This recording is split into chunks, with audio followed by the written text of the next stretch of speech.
নমস্কাৰ লুচেন জিকে 45000 এমচিকিউ সিৰিজলৈ সকলোকে স্বাগতম জনাইছো আপোনালোকে চাই আছে বিশেষমূটো ইউটিউব চেনেল যদিহে আপোনালোকে আমাৰ চেনেলত আজি প্ৰথম বাৰ নতুন আহিছে চেনেলটো এটাকে সাবস্ক্ৰাইব কৰি নিজে কৰি লোৱা নাই চেনেলটো সাবস্ক্ৰাইব কৰি নিজে কৰি ল'ব সো বহুত ইম্পৰ্টেন্ট কোৱেশ্চন লৈছো আশা কৰো আপোনালোকে ক্লাছটো একলৈ কৰিব যদি ভাল লাগে এটা কমেন্ট কৰিব কোন ক্লাছটো কন্টিনিউ কৰিব লাগে না আৰু আপোনালোকে চেনেলটো সাবস্ক্ৰাইব কৰিব ঠিক আছে প্ৰথম কোৱেশ্চনটো হৈছে the only person who had defeated Indira Gandhi in Lok Sabha election 1977 Lok Sabha নিৰ্বাচনত 1977 চনত ইন্দিৰা গান্ধীক পৰাস্ত কৰা একমাত্ৰ ব্যক্তি কোন আছিল বহুত ইম্পৰ্টেন্ট কোৱেশ্চন আপোনালোকে জানে SSC RRB NTPC group D ADR 3.0 APSC EPSC সকলো পৰীক্ষাৰ কাৰণে লুচেন জিকে কিতাপখন কিমান ইম্পৰ্টেন্ট সকলোবোৰ কোৱেশ্চন ইয়াৰ পৰা আহে গতিকে আপোনালোকে যদি হাতত কিতাপ নাই এই সিৰিজটো কমপ্লিটলি চাব লোকসভা নিৰ্বাচন 1977 চনত ইন্দিৰা গান্ধীক কোনে পৰাস্ত কৰিছিল ৰাম মনোহৰ লোহিয়া মোৰাৰজী দেশাই লাল বাহাদুৰ শাস্ত্ৰী ৰাজনাৰায়ণ So ইয়াৰ শুদ্ধ উত্তৰ হৈছে 1977 চনত ইন্দিৰা গান্ধীক ৰাজনাৰায়ণে পৰাস্ত কৰিছিল গতিকে অপচন ডি হ'ব শুদ্ধ উত্তৰ next question Which of the following taxes are imposed and collected by the state government তলৰ কোনটো কৰ ৰাজ্য চৰকাৰে আৰু সংগ্ৰহ কৰে কোনে ৰাজ্য চৰকাৰে আৰু সংগ্ৰহ কৰে কোনটো কৰ Which of the following taxes are imposed and collected by the state government তলৰ কোনটো কৰ ৰাজ্য চৰকাৰে আৰু সংগ্ৰহ কৰে Estate duty, sales tax, all the above, land revenue. শুদ্ধ উত্তৰটো হৈছে all the above গতিকে গোটেইকেইটা কৰে ৰাজ্য চৰকাৰে আৰু সংগ্ৰহ কৰে Estate duty, sales tax, land revenue গতিকে গোটেইকেইটা কৰে ৰাজ্য চৰকাৰে আৰু সংগ্ৰহ কৰে next question When the first general election held in India ভাৰতত কেতিয়া প্ৰথম সাধাৰণ নিৰ্বাচন অনুষ্ঠিত হৈছিল বহুত ইম্পৰ্টেন্ট কোৱেশ্চন আমাৰ ভাৰতত কেতিয়া প্ৰথম সাধাৰণ নিৰ্বাচন অনুষ্ঠিত হৈছিল 1950 1951 1952 1955 প্ৰথম ইলেকশন আমাৰ ভাৰতত কেতিয়া অনুষ্ঠিত হৈছিল কোন চনত কাৰেক্ট আনসাৰ হৈছে 1951 1951 চনত ঠিক আছে next question when was the first season of Lok Sabha held লোকসভাৰ প্ৰথম অধিৱেশন কেতিয়া অনুষ্ঠিত হৈছিল লোকসভাৰ প্ৰথম অধিৱেশন কেতিয়া অনুষ্ঠিত হৈছিল 15 আগষ্ট 1950 15 আগষ্ট 1952 13 মে 1952 12 মে জানুৱাৰী 1953 গতিকে লোকসভাৰ প্ৰথম অধিৱেশন কেতিয়া অনুষ্ঠিত হৈছিল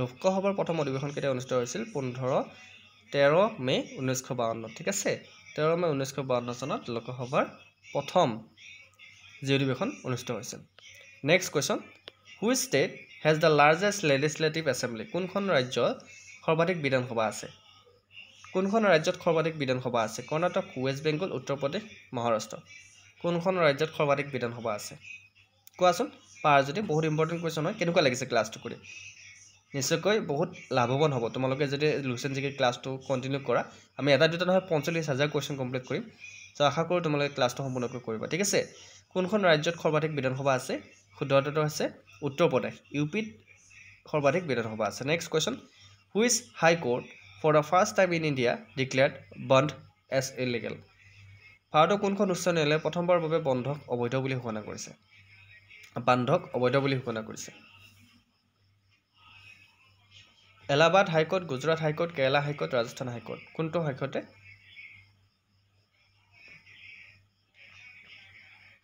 শুদ্ধ উত্তৰ হৈছে Kerala high court next question Who was the first chief justice of India ভাৰতৰ প্ৰথম মুখ্য ন্যায়াধীশ কোন আছিল পতঞ্জলি শাস্ত্ৰী হৰিলাল জয়কিষণ দাস কেনিয়া এছাৰ দাস চান মহাজন কিন্তু ভাৰতৰ প্ৰথম মুখ্য ন্যায়াধীশ কোন আছিল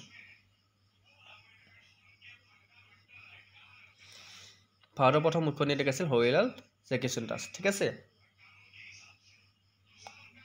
next question minimum age required to contest for Lok Sabha election Lok Sabha নিৰ্বাচনত প্ৰতিদ্বন্দ্বিতা কৰিবলৈ ন্যূনতম বয়স কিমান হ'ব লাগে আপোনালোকে যদি লোকসভা নিৰ্বাচনত প্ৰতিদ্বন্দ্বিতা কৰিব বিচাৰিছে বয়স কিমান হ'ব লাগিব 30 years 35 years 35 years 28 years correct answer হৈছে 30 20 28 35 30 গতিকে কাৰেক্ট আনসাৰ হৈছে 25 ঠিক আছে next question Which state has the highest number of representatives in both the house দুইটা সদনত বা দুইখন সদনত কোনখন ৰাজ্যত সৰ্বাধিক প্ৰতিনিধি আছে দুইখন সদনতে কোনখন ৰাজ্যত সৰ্বাধিক প্ৰতিনিধি আছে উত্তৰ প্ৰদেশ বিহাৰ ওয়েষ্ট বেংগল মধ্য প্ৰদেশ কাৰেক্ট আনসাৰটো কি হ'ব পাৰে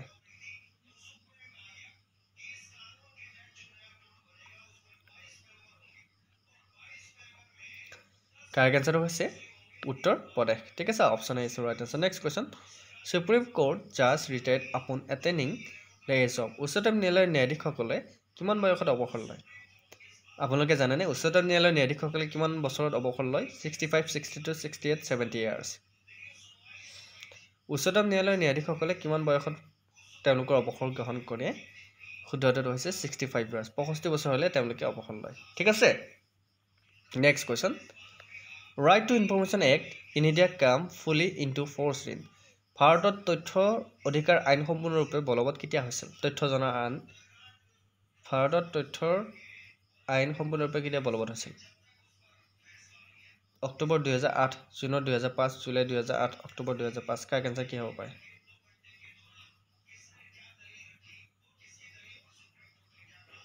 কা কেনচাৰ হৈছে ভাৰত তথ্য অধিকাৰ আইন সম্পূৰ্ণৰূপে অক্টোবৰ মাহৰ 2005 চনত জাৰি কৰা হৈছিল ঠিক আছে বলবৎ কৰা হৈছিল next question which one is the oldest high court in India ভাৰতৰ তলৰ কোনখন ভাৰতৰ আটাইতকৈ পুৰণি উচ্চ ন্যায়ালয় বহুত ইম্পৰ্টেণ্ট কোৱেশ্চন বহুতে নাজানে আমাৰ ভাৰতৰ আটাইতকৈ পুৰণি উচ্চ ন্যায়ালয়খনৰ নাম কি কলকাতা হাই কোৰ্ট মাদ্ৰাজ হাই কোৰ্ট অন্ধ্ৰ হাই কোৰ্ট দিল্লী হাই কোৰ্ট বহুত ইম্পৰ্টেণ্ট কোৱাচোন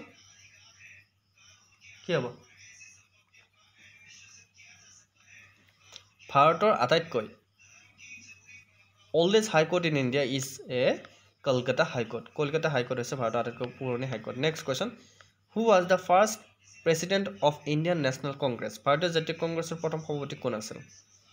Bharatiya Jatiya Congressor Pratham Sabhapati kon asil? Dadabhai Nauroji, M.K. Gandhi, George Yule, W.C. Banerjee. Shuddhoto hoise W.C. Banerjee. Next question. Who was the first deputy chairman of planning commission পৰিকল্পনা আয়োগৰ প্ৰথম উপাধ্যক্ষ কোন আছিল planning commission বা পৰিকল্পনা আয়োগৰ প্ৰথম উপাধ্যক্ষ কোন আছিল অশোক মেহতা সিএম ত্ৰিবেদী গুলজাৰি লাল নন্দা জেএল নেহেৰু কোনে কাৰেক্ট আনসাৰ হৈছে গুলজাৰি লাল নন্দা তেখেত আছিল পৰিকল্পনা আয়োগৰ প্ৰথম উপাধ্যক্ষ okay Gulzari Lal Nanda was the first deputy chairman of planning commission মনত ৰাখিব নামটো option C is the right answer. Next question. Right to Information Act in India applies to all states and union territories except ভাৰতৰ তথ্য অধিকাৰ আইন কোনখন ৰাজ্যৰ বাহিৰে সকলো ৰাজ্য আৰু কেন্দ্ৰীয়শাসিত অঞ্চলৰ ক্ষেত্ৰত প্ৰযোজ্য তথ্য অধিকাৰ আইন কোনখন ৰাজ্যৰ বাহিৰে সকলো ৰাজ্য আৰু কেন্দ্ৰীয়শাসিত অঞ্চলত ক্ষেত্ৰত প্ৰযোজ্য জম্মু কাশ্মীৰ নাগালেণ্ড গোৱা ছিকিম কাৰেক্ট আনসাৰ কি হ'ব পাৰে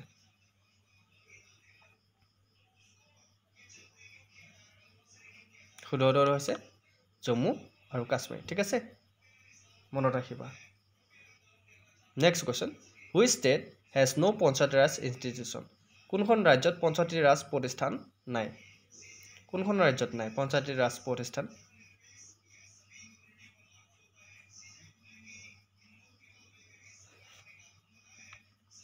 মিজোৰাম মণিপুৰ নাগালেণ্ড ঝাৰখণ্ড কাৰেক্ট আনসাৰটো কি হ'ব পাৰে সেই কাৰেক্ট আনসাৰটো হৈছে নাগালেণ্ডত কি নাই পঞ্চায়তী ৰাজ প্ৰতিষ্ঠান নাই ঠিক আছে Nagaland has no Panchayati Raj institution. Next question. Which state has the largest number of seats reserved for Silol tribe in Lok Sabha? কোনখন ৰাজ্যত লোকসভাত অনুসূচিত জনজাতিৰ বাবে সৰ্বাধিক আসন সংৰক্ষিত কৰা হয় কোৱেশ্চনটো ভালকে মন দিব Which state has the largest number of seats reserved for Silol tribe in Lok Sabha? কোনখন ৰাজ্যত লোকসভাত অনুসূচিত জনজাতিৰ বাবে সৰ্বাধিক আসন সংৰক্ষিত কৰা হয় বিহাৰ অসম মধ্য প্ৰদেশ ছত্তীশগড় কাৰেক্ট আনসাৰটো কি হ'ব পাৰে শুদ্ধটো আপোনালোকে দিবলৈ ট্ৰাই কৰিব প্ৰতিটো কোৱেশ্চনত আপোনালোকৰ 2 নম্বৰকৈ আছে আৰু এই মতেটো আমি এটা দুটা কোৱেশ্চন হয় আমি 45000 কোৱেশ্চন বা 45000 প্ৰশ্ন আমি আলোচনা কৰি আছো লুচেন জিকে কিতাপখনৰ পৰা যদি আপোনালোকে কিতাপখনৰ প্ৰতিটো কোৱেশ্চন আপোনাক পাৰ্টটো চাব বিচাৰে আগৰ খণ্ডকেইটা চাব আমি প্লেলিষ্ট আকাৰে বনাই দিছো আৰু যদি আপোনালোকে সিৰিজটো কন্টিনিউ লাগে কমেন্টত জনাব ভাল পাইছে নে বেয়া পাইছে আৰু চেনেলটো যদি সাবস্ক্ৰাইব কৰে সাবস্ক্ৰাইব কৰি ল'ব ঠিক আছে সো ইয়াৰ কাৰেক্ট আনসাৰটো কি হ'ব অনুসূচিত জনজাতিৰ বাবে সৰ্বাধিক আসন কিমান আছিল কোনখন ৰাজ্যত কাৰেক্ট আনসাৰ হৈছে মধ্য প্ৰদেশ ঠিক আছে মধ্য প্ৰদেশ এখন ৰাজ্যত লোকসভাত অনুসূচিত জাতিৰ বাবে জনজাতিৰ বাবে সৰ্বাধিক আসন সংৰক্ষিত কৰা হৈছে next question The second largest judicial complex in the world is বিশ্বৰ দ্বিতীয় বৃহত্তম ন্যায়িক কমপ্লেক্সটো কোনটো বিশ্বৰ দ্বিতীয় বৃহত্তম ন্যায়িক কমপ্লেক্স কোনটো Guwahati high court Delhi high court Madras high court Bombay high court correct আনসাৰটো কি হ'ব পাৰে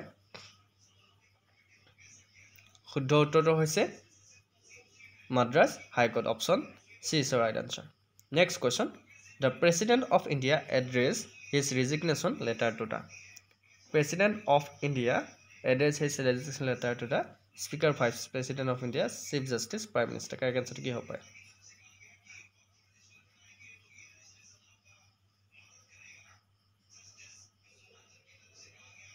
শুদ্ধ উত্তৰটো হৈছে Vice President of India. ঠিক আছে, option B is the right answer.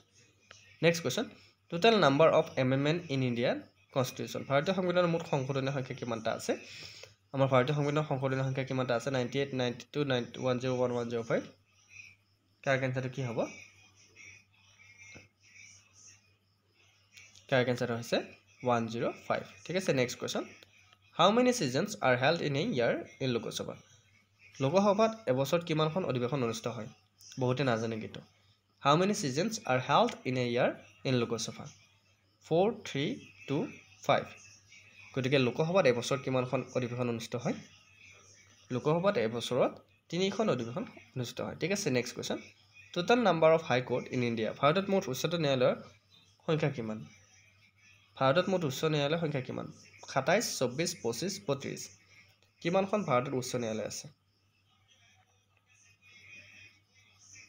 Correct answer হৈছে ভাৰতত মুঠ উচ্চ ন্যায়ালয়ৰ সংখ্যা হৈছে 25। মনত ৰাখিবা। Next question. Which high court has the largest jurisdiction in the terms of state? ৰাজ্য ক্ষেত্ৰত কোনখন উচ্চ ন্যায়ালয়ৰ অধিকাৰ ক্ষেত্ৰ সৰ্বাধিক? কুৱেশ্যনটো আকৌ চাব। Which high court has the largest jurisdiction in the terms of state? ৰাজ্য ক্ষেত্ৰত কোনখন উচ্চ ন্যায়ালয়ৰ অধিকাৰ ক্ষেত্ৰ সৰ্বাধিক? কাৰেক্ট আনসাৰটো কি হ'ব? Delhi high court, Guwahati high court, Madras high court, Patna high court.